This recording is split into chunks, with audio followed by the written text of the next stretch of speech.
Hi, I'm David Hutchfield, qualified optician and head of professional services here at Glasses Direct. Today we're going to talk about how we measure accurate pupillary distances, or PDs, from selfies that you send in. Also give you a little bit of hints on how to take a good selfie so that your image won't be rejected. So first of all, you will need a standard credit or debit card sized object. So this one isn't a credit or debit card, so don't think that you can get any money from my bank account, but it is the same size. Next, you will need a camera. So hold it just above your eyebrows there, nice and straight and level. Make sure that you're in good light and that you've got both eyes open and they're looking directly into the camera. Then hold your camera here so that you can see yourself. Just around about kind of 40-45 centimeters away. So what you're capturing is the near pupil distance, and we'll talk about how we convert that to distance later. Then make sure your eyes are nice and wide open. Say cheese, and take the image.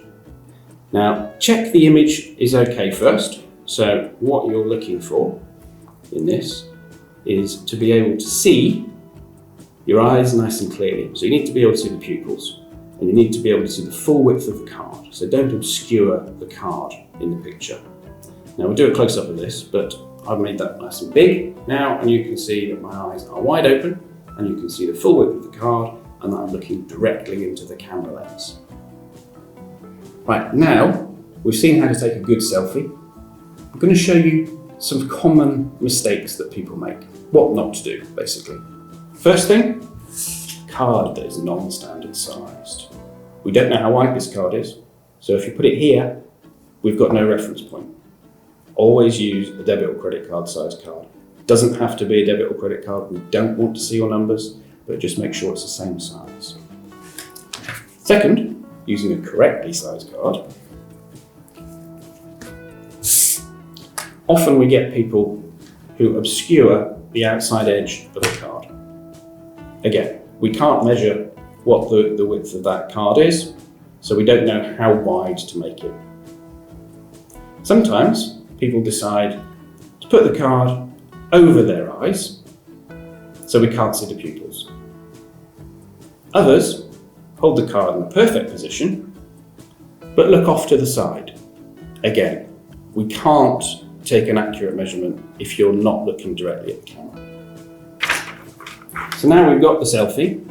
What we're looking for is the ratio between the card in the image and the known measurement of the credit or debit card size card. So that's 85 millimeters.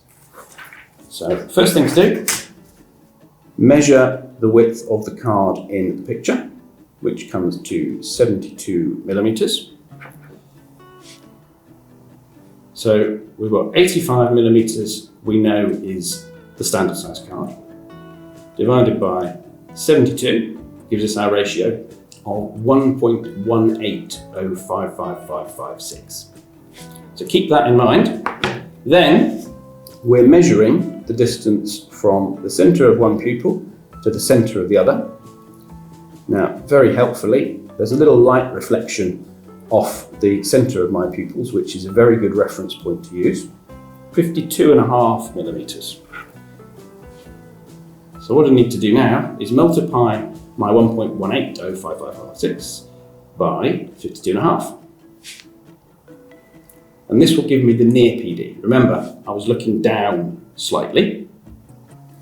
And then what we do is we'll typically add between 3 or 4 to it. So when your eyes are looking down, they're converging like they do to read. This is an involuntary thing, always happens. So your near pupil distance measurement will typically be between 3 and 4 millimeters narrower than your distance. So the number we've come up with is 61.97. So I will add, because it's over 60, I'll add 4 to it. That comes up with 65.97. Now I know that my actual pupillary distance measurement is 66. So 0.3 of a millimeter difference, pretty accurate I'd say. Thanks and see you next time.